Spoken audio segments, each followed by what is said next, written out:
What do you do when you get numb to the clutter, and how do you stay motivated to create a space that is your sanctuary whenever you just you lose the motivation? You don't feel inspired anymore. You feel just kind of status quo and a little bit numb to it.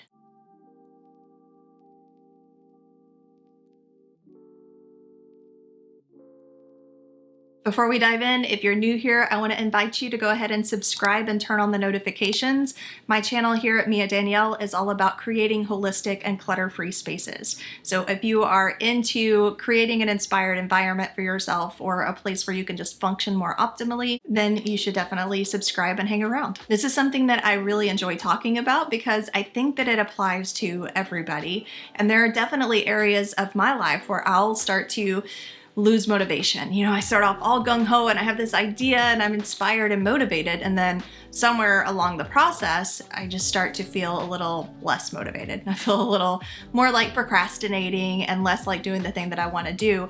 And then it's a process of like, well, how do I get my mind and my energy back on board with this thing that I still do really want the result for? So I think that it's a lot of fun to really engineer those types of things and to plan for it. And so I encourage you to look at this issue the same way. Get yourself and your mind and your emotions and your habits and stuff back on board. Think of it as like a fun challenge instead of another piece of resistance, right? Another thing that you have to struggle against and resist. Depending on how you view things and how you think about them, you know, the process that you take to get past these hurdles can really vary. And it can be either a miserable process that just doesn't work, or it can be something that you're able to tweak and find enjoyment in and just use over and over again in different areas of your life. So I think that the first thing is to develop a 10-second vision. And it's even better if this is something that you can practice, like just a little piece of mindfulness that you can practice every day.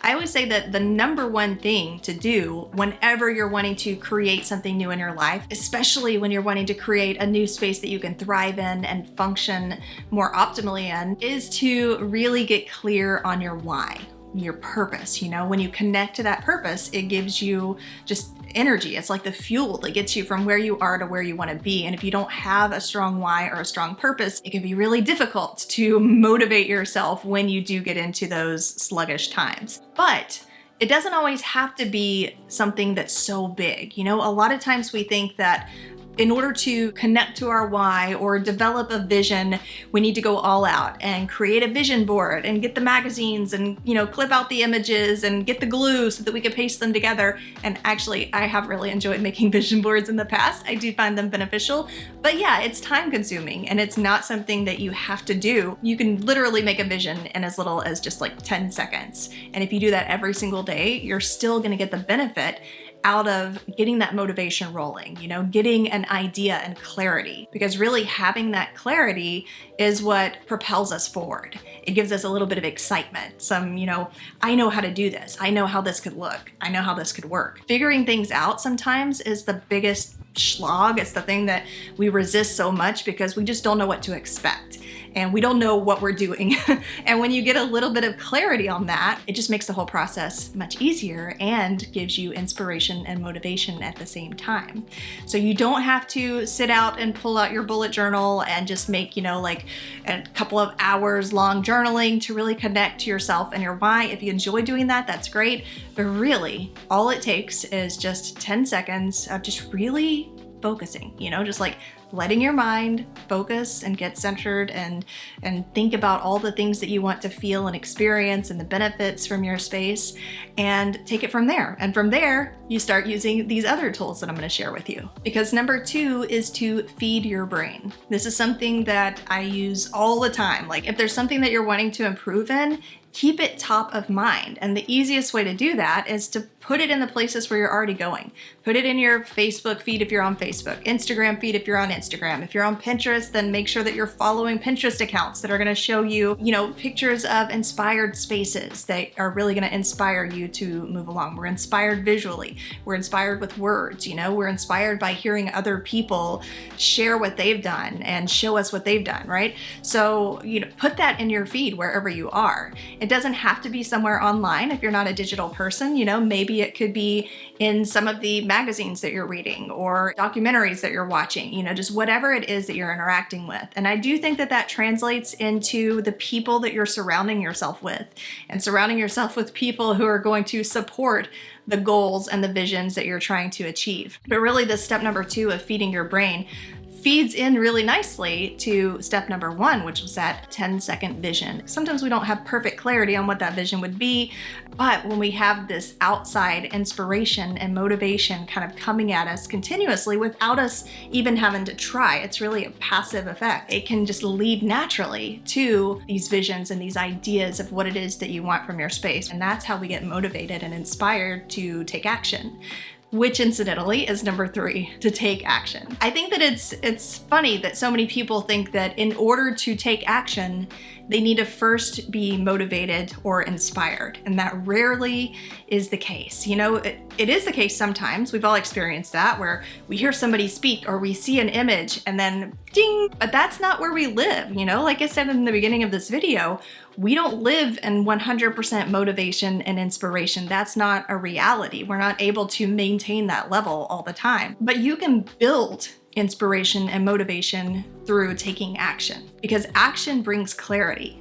There are some times where maybe you have a vision or an idea of what you want to do, but you don't really get clear on that and end up with the same end goal that you initially envisioned, because as you start taking actions, you get a little more clarity. You get new ideas. You know, maybe you had this beautiful idea of what you wanted for your closet, but then as you started actually going through there and taking action and looking at some of the different items that you have and some of the structure of the closet that you have, then that vision starts to morph and change and you get more clarity. And with that clarity, again, comes motivation and inspiration. So sometimes the most inspired thing that you can do is just to start with something small.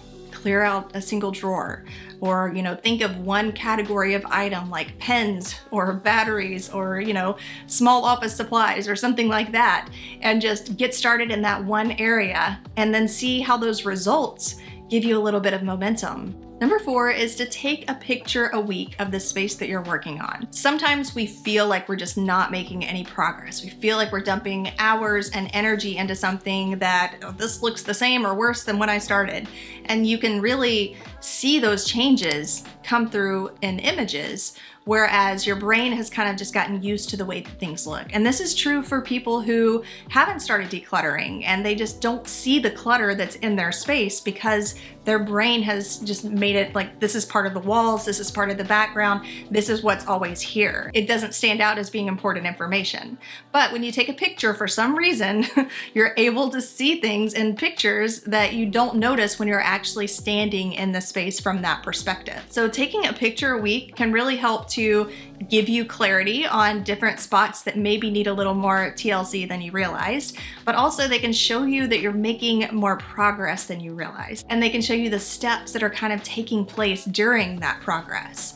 Like maybe you think, I've been working on this bookshelf in my living room for, it feels like 3 or 4 days now, and there's still stuff everywhere. I'm not making any progress. And then you go back and you take a look at a picture and you realize, oh man, I went through all of the books yesterday. I didn't even give myself credit for that. Or all of the office supplies are now put back away where they're supposed to be. They're not just being shoved on the bookshelf anymore. Kudos to me. So you're able to see what actually is taking place instead of the default emotions and default mindsets that we can sometimes get of, oh, nothing's working out and I'm not making any progress. You can really help to prove yourself out of that by using photos. And number 5 is to find your tribe. Now, I touched on being surrounded by the right people when I talked about feeding your brain, because you are feeding your brain constantly with the mindsets and the attitudes that you're surrounding yourself with, and we don't always have a choice. You know, you can't like get rid of your kids because they're teenagers and they're in a bad mood, they're bringing you down. But you can still find tribes of people in other places, especially online.